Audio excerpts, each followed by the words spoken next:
ये इस तरह के मामले हैं जिनका निस्तारण सीबीआई के आधार पर सीबीआई के स्तर से हो सकता है, हमारे तुम्हारे बस की बात नहीं है। तो इसलिए मैंने कहा कि 4 फुट के व्यक्ति का कितना फुट का पेट है।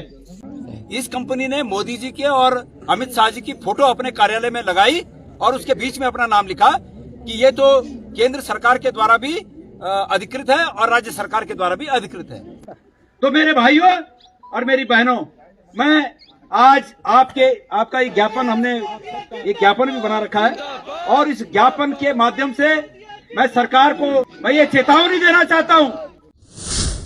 देखिए, ये बहुत अफसोसजनक है। सरकार के पास एलआई होती है, सूचना तंत्र होता है और इतने 1.5-2 वर्षों से 3 वर्षों से इन लोगों को ठगा जा रहा था। सरकार का वो सूचना तंत्र कहाँ था? 2023 में इस कंपनी को उत्तराखंड में काम न करने की केंद्रीय स्तर पर हिदायत दी गई थी, लेकिन उसके बावजूद 2023 के बाद यहाँ पर एक कंपनी फली फूली और आज 2025 में लोगों का अरबों रुपया लेकर चंपत हो गई। एक मोटा अनुमान है कि उत्तराखंड का 190 करोड़ रुपया वो कंपनी लेके गई है इन गरीब हमारी बहनों का, भाइयों का। लेकिन मैं आपको सच्चाई बताना चाहता हूँ, ये 190 करोड़ नहीं, ये मुझे लगता है कि 1000 करोड़ के ऊपर है, क्योंकि जिस जगह हम जा रहे हैं हर जगह लोग बोल रहे हैं मेरा भी 2.5 लाख है।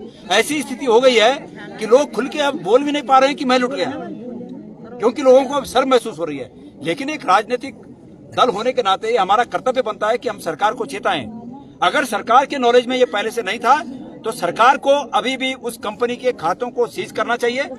उस कंपनी के खातों में जो पैसा पड़ा है उस पैसे से एक कोई ना कोई एक सिस्टम बनाकर इन बहनों को पैसा जो भी है जिनसे भी उन्होंने लिया है उनको वापस देना चाहिए और दोषियों के खिलाफ कार्रवाई ऐसी करनी चाहिए कि उनको कैसे जमानत मिल जा रही है भाई, 2 दिन 4 दिन में जमानत मिल जा रही है, कैसे मिल जा रही है? तो सरकार की मिलीभगत है। सहकारिता मंत्री जी की भूमिका की भी इसमें जांच होनी चाहिए, क्योंकि ये सहकारिता मंत्रालय के अधीन हुआ है, इसलिए उनकी भूमिका की भी जांच होनी चाहिए। सहकारिता मंत्री जी के सहकारिता विभाग के सहकारिता बैंक के कोऑपरेटिव बैंक के करोड़ों अरबों रुपए शेयर मार्केट में लगाए गए उनके द्वारा, उनके निर्देश पर वो पैसा डूब गया उत्तराखंड का, उसकी जांच होनी चाहिए। सहकारिता विभाग में जितने घोटाले घपले हो रखे उसकी जांच होनी चाहिए। और अब तो चूंकि ये लोगों का पैसा है और उससे सहकारिता का नाम जुड़ गया है, इसमें भी उनकी भूमिका की जांच होनी चाहिए और मुझे तो निश्चित रूप में उनकी भूमिका संदिग्ध लगती है। भाई, मैं तो आप लोगों के माध्यम से इस प्रदेश की जनता को ये कहना चाहता हूँ कि सब लोगों ने मोदी जी के बातों पर विश्वास किया। इस कंपनी ने मोदी जी के और अमित शाह जी की फोटो अपने कार्यालय में लगाई और उसके बीच में अपना नाम लिखा कि ये तो केंद्र सरकार के द्वारा भी अधिकृत है और राज्य सरकार के द्वारा भी अधिकृत है। लोगों ने मोदी जी के चित्र पर विश्वास करके पैसा जमा किया और आज लोग अपने को ठगा हुआ महसूस कर रहे हैं। अब जबकि लोग मोदी जी के नाम से ये पैसा जमा किए हैं, तो मोदी जी का एक परम कर्तव्य बन जाता है कि वो चाहे दुबई में है और चाहे वो जमीन के नीचे है, वहां से उसको लाएं और इन लोगों का पैसा वो दिलाएं। और दूसरी बात है कि जब लोग किसी राजनेता पर विश्वास करते हैं तो उस राजनेता को भी लोगों के विश्वास पर खरा उतरना होता है और खड़ा होना होता है। तो आज ये लोग उम्मीद करते हैं, हम सब लोग उम्मीद करते हैं कि हमारे ठगे गए भाइयों पर, बहनों पर ये जो अन्याय हो रहा है, ये जो अत्याचार हो रहा है, ये जो प्रताड़ना उन्हें मिल रही है, अपने घरों से मिल रही है, बाहर से मिल रही है, बड़े बोल रहे हैं ना, लोग बोल रहे हैं कि भाई बहुत बड़े बिजनेसमैन बन गए थे तुम, तो ये प्रताड़नाएं झेल रहे हैं। इसलिए मोदी जी इनकी इस प्रताड़ना से इनको निकालें और वो सामने आए। वो उत्तराखंड की सरकार को निर्देश दें, आप लोगों के माध्यम से मेरी ये बात वहां तक पहुंचे, वो उत्तराखंड की सरकार को निर्देश दें कि तत्काल इसका हल निकालें। और अगर इनसे नहीं निकलता है तो मोदी जी स्वयं इस बात पर अमल करें, इनको इस प्रताड़ना से बाहर निकालें। और अगर उनसे भी नहीं होता है कि दोनों सरकारें गद्दी छोड़ें और दूसरे जो काबिल लोग हैं उनको आने दें। जिस कमिश्नरी में आप धरना दे रहे हैं, लंबे समय से यहाँ कमिश्नर नदारत है, किस तरह देखते हैं? क्योंकि पौड़ी की जनता ने कई बार इसके लिए अफसोसजनक है। आज ये भी एक हमारा मुद्दा है, बड़ा अफसोसजनक है। मैंने पहले भी एक दिन सोशल मीडिया के माध्यम से बात कही थी कि अब का हमारा जो धरना होगा वो कमिश्नरी में होगा और कमिश्नरी में हमारा धरना इस ओर इशारा करेगा कि यहाँ कमिश्नरी में आयुक्त साहब नहीं है और उपायुक्त साहब भी नहीं है। पलायन आयोग पहले ही पलायन कर चुका है, अधिकारी भी देहरादून पलायन कर चुके हैं। कहने के लिए हमारा मंडल मुख्यालय पौड़ी है, हमारी पर्यटन नगरी पौड़ी है, लेकिन इस सोनी नगरी में अलख जगाने की आवश्यकता है और इस अलख को जगाने के लिए आज हम यहाँ पर बैठे हुए हैं। प्रेमचंद अग्रवाल ने इस्तीफा दे दिया है और क्या लगता है आपको? और मेरी बात सुनिए, प्रेमचंद अग्रवाल जी के इस्तीफे को होना ही था और ये उत्तराखंड की जनता की ताकत है कि उनको इस्तीफा देना पड़ा। लेकिन उसके बाद कुछ लोग इसको दूसरा स्वरूप देना चाहते हैं। कल शाम को सोशल मीडिया पर यह चल रहा था कि कल देहरादून बंद रहेगा। अरे भाई क्यों बंद रहेगा? क्यों बंद रहेगा देहरादून? क्यों बंद रहेगा कोई दुकान? प्रेमचंद अग्रवाल हो या कोई मंत्री हो, किसी पार्टी का हो, अगर कोई अनैतिक काम करता है, गलत काम करता है, तो उसको किसी का साथ नहीं मिलना चाहिए। हम क्या प्रेमचंद अग्रवाल जी का ही इस्तीफा मांग रहे हैं? हम तो रितु खनूड़ी जी की माफी मांग रहे हैं कि उनको माफी मांगनी चाहिए। हम पुष्कर सिंह धामी जी से कह रहे हैं कि उनको भी माफी मांगनी चाहिए। तो तब उन लोगों को क्या लगता है, जो लोग आज इस तरह की बातें कर रहे हैं, पहाड़ी मैदानी की बातें कर रहे हैं, ये पहाड़ी और मैदानी की बात है ही नहीं, ये दोस्त की बात है। पुष्कर, ये मंत्री प्रेमचंद अग्रवाल जी ने गाली देकर दोस्त हासिल किया, दोषी बन गए। मुख्यमंत्री जी ने उनका बचाव करके दोषी बन गए। रितु खनूड़ी जी उनको बचाने के चक्कर में दोषी बन गई, और महेंद्र भट्ट जी जनता को हड़काने के चक्कर में दोषी बन गए। उस दोस्त के लिए उनसे माफी मांगने की हम उम्मीद कर रहे हैं। उस दोस्त के लिए हम उनसे मांग कर रहे हैं कि माफी मांगे। और प्रेमचंद अग्रवाल जी का इस्तीफा होना ही था। ये उत्तराखंड है, उत्तराखंड की जनता ने जब ठानी है तो फिर इस्तीफा तो होना ही था। हमारी बात सरकार तक जाए उससे पहले एक चीज मैं महसूस कर रहा हूं कि जो लोग भी इस फ्रॉड में प्रभावी है, जिन पर ये कुप्रभाव पड़ा है, जो लोग प्रभावित हुए हैं, जिन लोगों को ठगा गया है, उन लोगों की आपस की एकता बहुत आवश्यक है। बिल्कुल। अगर वो लोग आपस में टूटेंगे तो निश्चित रूप में ये लड़ाई कमजोर पड़ेगी। ये समझ लेना। हम एक राजनीतिक दल से हैं, और निश्चित रूप में हम एक राजनीतिक दल से हैं तो हम उन लोगों के साथ इसलिए खड़े हैं कि समाज में जब ये परिलक्षित होता है कि एक वर्ग किसी बात से प्रभावित हो रहा है, नुकसान उस वर्ग को हो रहा है, और सरकार उस पर ध्यान नहीं दे रही है, तो विपक्ष का ये राजनीतिक धर्म है कि हम यहां पर खड़े हों और हमारी बात को सरकार के दरवाजे पर हम कहें और ये बात सरकार के कानों तक जाए। हमारा ये प्रयास है। लेकिन अतीत से लेकर अब तक जितने आंदोलन हुए वो इस बात के प्रमाण हैं कि अगर उनमें से किसी आंदोलन में आंदोलनकर्ताओं में आपस में फूट पड़ गई तो वो आंदोलन अंजाम तक नहीं पहुंचते, क्योंकि आपके आपस की फूट को पता नहीं कितने लोग इंतजार से देख रहे होंगे कि इनमें आपस में फूट पड़े और ये मामला वहीं का वहीं शांत हो जाए। मैं आपको सचेत करना चाहता हूं, तमाम लोगों को जो इस पूरे प्रकरण में ठगे गए हैं, मैं उन सब लोगों को इस सोशल मीडिया के माध्यम से सचेत करना चाहता हूं, पूरे उत्तराखंड के उन लोगों से, कि आपको एक होने की आवश्यकता है। यह साधारण बात नहीं है कि एक व्यक्ति दिल्ली के कृषि मंत्रालय से रजिस्ट्रेशन कराकर उत्तराखंड में सहकारी समिति के माध्यम से बैंकिंग का कारोबार करता है, और खबरों में यह है कि वो 190 करोड़ रुपए लेके भाग गया। लेकिन हकीकत यह है कि आकलन को सही तरीके से नहीं किया गया है। जिस दिन घर घर से आदमी कहेगा कि मेरा इतना, तो ये टोटल कहीं हजारों करोड़ से ऊपर न पहुंचे। इसलिए उस बड़े आदमी के साथ संघर्ष करने के लिए सबकी एकता बहुत आवश्यक है। आज मंडल मुख्यालय पौड़ी से उन सब लोगों को मैं ये आह्वान करना चाहता हूं कि वो सब एक रहें, आपस में एक दूसरे पर छींटाकशी न करें। गलती हुई होगी, लेकिन ये बहन ने सही कहा कि भाई हम तो वो लोग हैं कि हमको हस्ताक्षर करने तक नहीं आते, लेकिन जिनको इस बात के लिए नियुक्त किया गया है कि वो जनता के साथ ठगी ना होने दें, वो क्या कानों में तेल डालकर सोए हुए थे? आज सरकार से लोग मांग ये कर रहे हैं, सरकार से ये नहीं मांग कर रहे हैं कि ये कैसे हुआ, सरकार से ये मांग ज्यादा कर रहे हैं कि जो हुआ, लेकिन कम से कम सरकार जागे और बैंकों में उस कंपनी का जहां भी पैसा पड़ा है और इस प्रदेश में और देश में जहां भी उनकी संपत्ति है, उस संपत्ति को अपने अधीन लेके और इन लोगों का पैसा वापस दिया जाए, ये मांग है। और मैं होली के 2 दिन पहले एक दिन श्रीनगर के रास्ते अपने गांव जा रहा था, पैठानी। मुझे रास्ते में कुछ बहनें मिली और उन्होंने कहा कि भाई जी हम ठगे गए।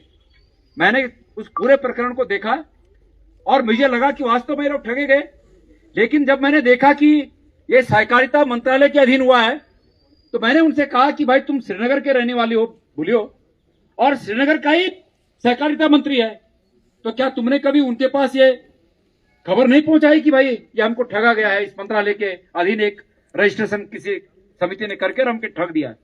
तो उन्होंने कहा कि हमने बात करने की कोशिश की, लेकिन हम सफल नहीं हो पाए बात करने में।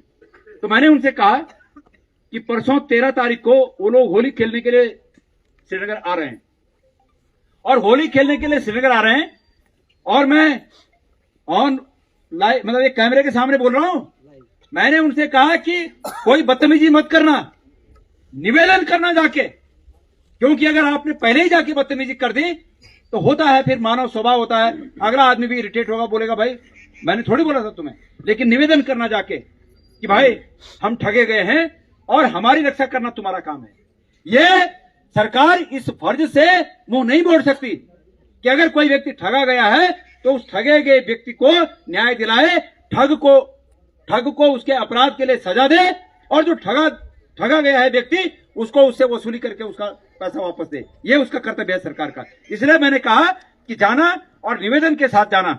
हमारी वो बहनें गई, उन्होंने निवेदन किया, लेकिन उनको कोई भी इस प्रकार का आश्वासन कि भाई हम सत्ता में हैं, वोट के टाइम तो बोल रहे हैं कि तुम्हारा वोट मोदी जी को, इन बोल ना कि वोट तुम्हारा मोदी जी को, और आज जब तुम पर भीड़ पड़ी तो तब कक्ष मोदी जी तब भी बोलता कि तुम चिंता नहीं करा, भूलो हम ये बात मोदी जी तक पहुंचा बोलते ना, तब भी बात तो बोला, सकारात्मक बात करना कि ये बात का मोदी जी तक पहुंचौला और तुम चिंता नहीं करा। जब तक दिल्ली गदी पर मोदी जी बैठा छे ना, ये बोलता कि तब तक तुम तब तक कोई दिक्कत नहीं वाली, हम तुम दगड़ी न्याय करोला। लेकिन अफसोस की बात है कि उन्होंने अपने फर्ज से विमुख हो गए, और जब फर्ज से विमुख हो गए तो मैं उत्तराखंड सरकार के उस कार्यालय में, जो कि मंडल मुख्यालय के नाम से यहां पर जाना जाता है, हालांकि ये मंडल मुख्यालय मोदी जी के कहने के पहले ही घाम ताप रहा है। मोदी जी तो पर बोले कि घाम तापो, बड़ी मंडल मुख्यालय भाई कबड्डी घाम ताप और घाम तापो बोले, और जय दिन बटी बोले वह दिन बटी सड़क खाने नहीं लाई ठीक हुए दिन बटी। अरे भाई मैं 4 दिन बटी घाम ताप लो खुद सुनो छो, मैं भैरव खाल पहुंचू या 2 दिन घाम ताप लो, और जय दिन बटी भगवान मन खिल बोले कि घाम तापो वह दिन बटी घाम भी नहीं होना। प्रश्न ये है कि आज इस मंडल मुख्यालय की हालत ऐसी क्यों हो गई? आपको याद होगा कि हमारी सरकार ने, भारतीय जनता पार्टी के सरकार ने, त्रिवेंद्र रावत जी जब मुख्यमंत्री थे, उन्होंने एक आयोग बनाया, पलायन आयोग, और उस पलायन आयोग का कार्यालय कहां खोला? पौड़ी खोला। और आज कक्चो आयोग वो भी देहरादून चल गया, वो पलायन आयोग भी पलायन कर गया। और कितनी हंसी की बात हुई है कि पलायन आयोग स्वयं पलायन कर गया। तो मेरे भाइयों और मेरी बहनों, मैं आज आपका एक ज्ञापन, हमने एक ज्ञापन भी बना रखा है, और इस ज्ञापन के माध्यम से मैं सरकार को मैं ये चेतावनी देना चाहता हूं कि सरकार जागे, सरकार नींद से जागे, सरकार अपने नागरिकों के साथ होने वाले अन्याय के खिलाफ इच्छा शक्ति को मजबूत करे कि हम उन अपराधियों को सजा देंगे। तो हर जगह पर सरकार जो है दूसरे पर दोष मढ़ने का काम करती है, हर आदमी दूसरे पर दोष मढ़ने का काम करता है। इस प्रदेश की राजनीतिक स्थिति से आप लोग अवगत हैं अच्छी तरह। अरे भाई, सदन में खड़े होकर एक मंत्री एक वर्ग को गाली दे रहा है। मंत्री को आभास होना चाहिए कि भाई मैं राज्य का मंत्री हूं और विधानसभा में खड़ा हूं, और विधानसभा में खड़ा होकर ऐसे कागजों को पटक कर ये काम हो जाएगा बाद में, पर पहले इस पर फैसला होना चाहिए कि ये राज्य फलाने पहाड़ियों के लिए बना हुआ है। मैं उस शब्द को यहां पर कहना नहीं चाहता, सबने सुना होगा। और उसके बाद ये कहना, कल रिजाइन के टाइम ये कहना कि मेरे स्टेटमेंट को तोड़ मरोड़ कर पेश किया गया। मैं पूछना चाहता हूं उत्तराखंड की विधानसभा से, उत्तराखंड की विधानसभा की अध्यक्ष रितु खनूड़ी जी हैं। रितु खनूड़ी जी, मैं पूछना चाहता हूं आपसे कि विधानसभा में दिया गया वक्तव्य अगर तोड़ मरोड़ कर पेश आया है बाहर, तो उसके लिए कौन दोषी है? क्योंकि ये उनका अधिकार क्षेत्र है, उन्हें बताना चाहिए।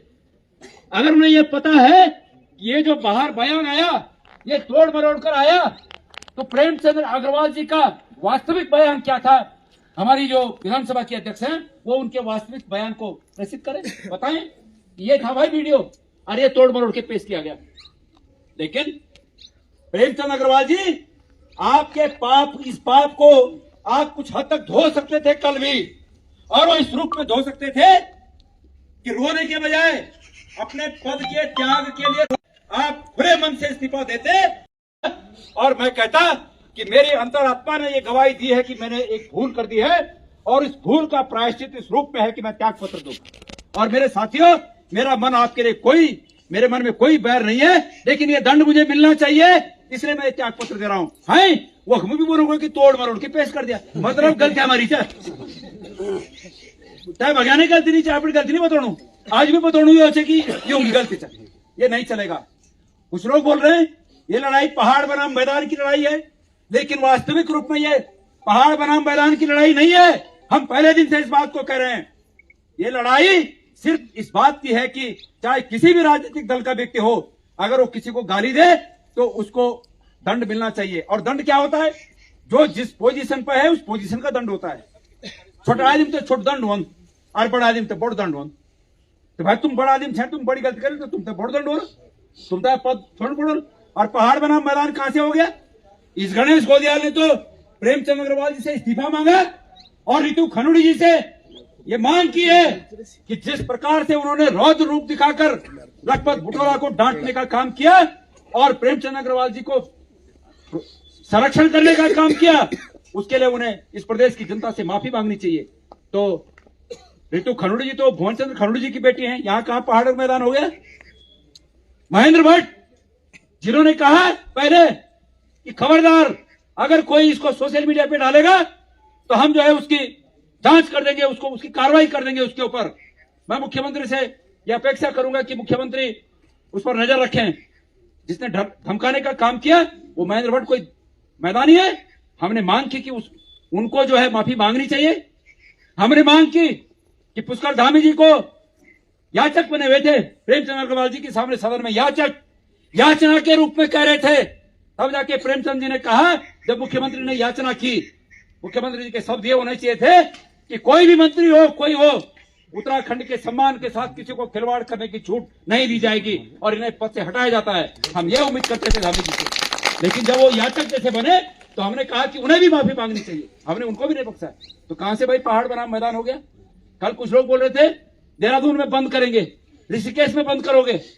अरे भाइयों, इसका हल देहरादून और ऋषिकेश में बंद करने से नहीं है, इसका हल इस रूप में है कि वो लोग भी जो देहरादून और ऋषिकेश में बंद करने की बात कह रहे हैं, वो लोग भी इस लड़ाई में शामिल हों कि भाई किसी के भी खिलाफ कोई गलत बात कहे तो उसका विरोध होना चाहिए, और कल उनके भी खिलाफ कोई गलत बात करे तो हम उसमें भी आगे आएंगे। ये पहाड़ और मैदान की बात कहां है? तो मेरे प्यारे भाइयों, मैं आज आप सबके माध्यम से, हम जिला कांग्रेस कमेटी के लोग, ये ज्ञापन यहां पर कोई है कि घाम इतना बड़ा सब है? एडीएम साहब रखे, एडीएम आ रखे। हाँ। तो कमिश्नर साहब नहीं है यहाँ? हाँ, सब वो भी घाम था बड़ा सर, 1.5 में घाम लगे हो तो घाम था बड़ा वाला। सब साइन करो जितने आ रखे हैं, बॉडी में कोई नहीं रहता यार साहब। मैं इस धरने के माध्यम से इस कमिश्नर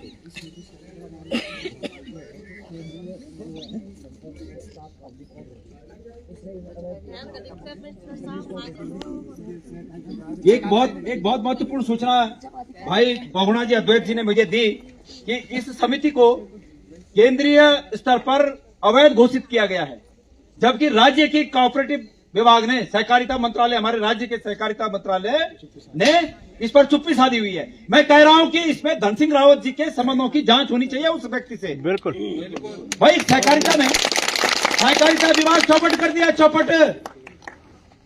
ये मेडिकल विभाग चौपट कर दिया, स्वास्थ्य विभाग। मैंने, किसी व्यक्ति ने श्रीनगर मेडिकल कॉलेज में सूचना अधिकार के तहत रिपोर्ट मांगी, प्रधानाचार्य साहब रिजाइन करके चले गए। क्या है भाई? प्रधानाचार्य जी ने बोला मैं प्रधानाचार्य नहीं रहता, और उस सूचना में इतनी गंभीर बातें हैं। अगले 15 दिन के अंदर हम उस पर भी कार्रवाई करेंगे। हम अभी उसकी और तह तक जाने की कोशिश में है। तो धन सिंह रावत जी, मैं पूछना चाहता हूं आपसे कि इस सहकारिता के अंतर्गत ये उत्तराखंड में इतना बड़ा लोगों के साथ घोटाला कैसे हुआ? मैंने एक दिन कहा था कि 4 फुट के आदमी का कितना फुट का पेट हो गया भाई, एक दिन कहा था। आज इस मंडल मुख्यालय से दोबारा पूछना चाहता हूं, धन सिंह रावत जी, सहकारिता विभाग का पैसा आपने शेयर मार्केट में लगाया और ऐसी कंपनी पर लगाया जिस कंपनी की कोई साख नहीं थी। वो पूरा का पूरा पैसा डूब गया। वो उस पैसे में निश्चित रूप में ये संदेह उत्पन्न होता है कि मंत्री का हाथ है। आपको उसमें कितना मिला, कितने फुट का पेट हो गया आपका? उसके बाद तमाम लोगों ने, आपके विधायकों ने आरोप लगाए कि आप जो है नौकरियों को बेचने का कारोबार कर रहे हो। उस पर भी आप जो है अपनी आदतों से बाज नहीं आए। मेरे बहनों और मेरे भाई और मेरे उत्तराखंड के साथियों, 2020 में जब उत्तराखंड में कोविड भयंकर रूप से चल रहा था और किसी व्यक्ति को घर से बाहर स्कूटर निकालने की परमिशन नहीं थी, उसी समय 1000 पदों पर, सहकारिता के 1000 पदों पर भर्ती हुई और उस भर्ती की परीक्षा नोएडा में हुई। वो नोएडा में परीक्षा देने के लिए कैसे जाता उत्तराखंड का लड़का, जबकि स्कूटर निकालने की भी परमिशन नहीं थी? बताओ आप कौन थे वो लोग जो उस परीक्षा में भर्ती हुए? ये इस तरह के मामले हैं जिनका निस्तारण सीबीआई के आधार पर, सीबीआई के स्तर से हो सकता है। हमारे तुम्हारे बस की बात नहीं है। तो इसलिए मैंने कहा कि 4 फुट के व्यक्ति का कितना फुट का पेट है। इसलिए आज इस माध्यम से, इस ज्ञापन के माध्यम से मैं सरकार से मांग करता हूं कि सरकार सहकारिता मंत्री की इस प्रकरण में भूमिका की जांच करे और उस व्यक्ति को गिरफ्तार करे और ये जो प्रभावित लोग हैं, हमारे जो प्रभावित लोग हैं, इन प्रभावित लोगों के साथ न्याय करे और इनका पैसा वापस लौटाए। अगर सरकार ने समयबद्ध तरीके से इन लोगों को कोई सांत्वना नहीं दी, ये नहीं कहा कि भाई हम तुम्हारे प्रकरण में कुछ नहीं कर सकते, नमस्कार 2 मिनट देना। अगर सरकार ये नहीं कह सकती तो अभी ये हमारा आंदोलन शांतिपूर्ण आंदोलन है। आगे का आंदोलन हमारा उग्र आंदोलन होगा। एक राजनीतिक दल के नाते हम इस बात को सरकार से पहले ही कहना चाहते हैं। और मेरी बहनों, मैंने आपको एक मंत्र दिया है, उस मंत्र का ये फेसबुक के माध्यम से जितना हो सकता है उसको चलाना, कि उन लोगों में जो इस बात से प्रभावित हुए हैं, जिनके साथ ये ठगी हुई है, उनको मेरा ये निवेदन है कि वो लोग अपनी एकता बनाए रखें। तुम्हारे बीच में फूट डालने के लिए 50 बातें करेंगे, लेकिन आपको कुछ सहना भी है। अगर सहोगे, गढ़ में कहावत है कि सह लिया तो ले लिया और सह लेना तो कोविड ले ले, तब मुश्किल चल। इस वजह से सब लोग अपने को एकजुट रखना और आपके बीच में आपस में विरोधाभास नहीं होना चाहिए। कमिश्नर साहब को इतना कहना चाहता हूं, आज का धरना और प्रदर्शन ये सांकेतिक है, और सांकेतिक इसलिए है, यहां पर करने का मतलब यह है कि हमको 2 बातें कहनी है कि यहां कमिश्नरी में लोग पिछले कई सालों से घाम ताप रहे हैं। क्योंकि भाई जब एक कमिश्नरी का कमिश्नरी नहीं होगा तो बाकी लोगों ने घाम ही तापना है। तो इसलिए ये आपको आगाह किया जाता है कि आप अपनी हाजिरी इस कमिश्नरी में देना सुनिश्चित करेंगे, और अगर ऐसा नहीं हुआ तो हमारा ये आंदोलन आपके खिलाफ अनवरत जारी रहेगा। हम यहाँ पर क्रमिक अनशन करेंगे। हम यहाँ पर तमाम तरह के लोकतांत्रिक तरीकों से जो हमें अधिकार मिला है, उस अधिकार का प्रयोग करते हुए आप यहाँ की जनता की आवाज को उठाते रहेंगे। आप सबका जिंदाबाद जिंदाबाद। जिंदाबाद जिंदाबाद।